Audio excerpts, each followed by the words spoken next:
एक बार एक भिखारी अपने जीवन से परेशान हो चुका था क्योंकि उसे अपने जीवन को चलाने के लिए भीख मांगना पड़ता था। उसे हर एक चीज के लिए भीख मांगना पड़ता था।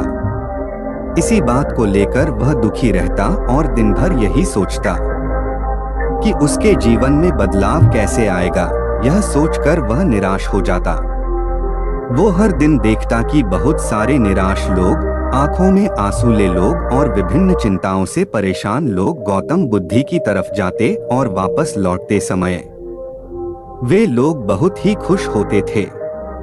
वह भिखारी यह नहीं समझ पा रहा था कि गौतम बुद्ध उनके साथ ऐसा क्या करते थे कि वे बेहद खुश हो जाते थे वापस लौटते हुए लोगों के हाथों में ना तो ढेर सारे पैसे होते थे और ना ही सोने चांदी।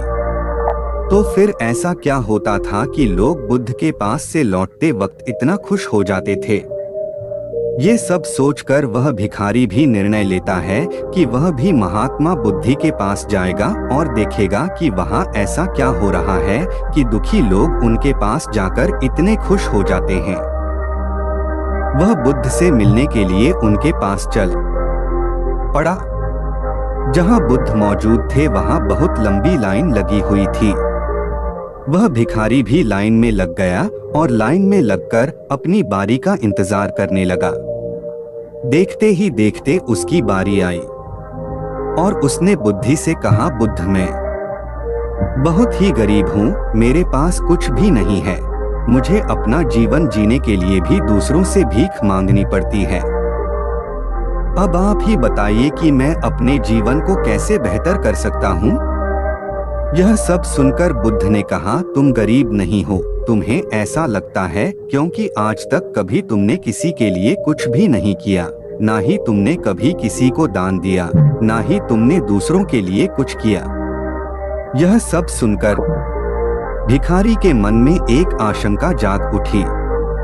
अपनी आशंका को दूर करने के लिए भिखारी ने पूछा, मैं तो एक भिखारी हूँ, मैं लोगों को दान कैसे दे सकता हूँ और कैसे लोगों की सहायता कर सकता हूँ।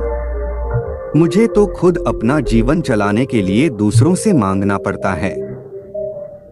यह सब सुनने के बाद गौतम बुद्ध थोड़ी देर तक चुप रहे और फिर उससे बोले, तुम्हारे पास हाथ है जिससे तुम लोगों की सेवा में लगा सकते हो और दूसरों का भला कर सकते हो।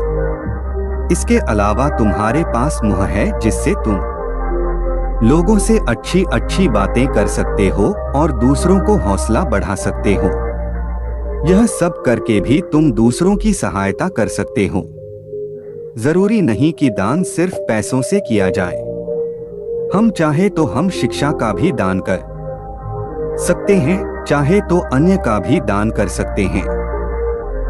ऊपर वाले ने अगर किसी को पूर्णतः अच्छा शरीर भी दिया है तो वह गरीब नहीं है, बस उसका दिमाग गरीब है।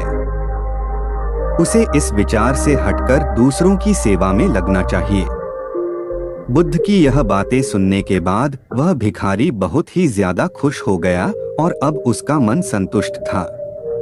उसने वही बुद्ध के ही सामने निर्णय लिया कि आज के बाद वह भीख मांगना छोड़ देगा और कुछ ना कुछ अच्छा काम करेगा।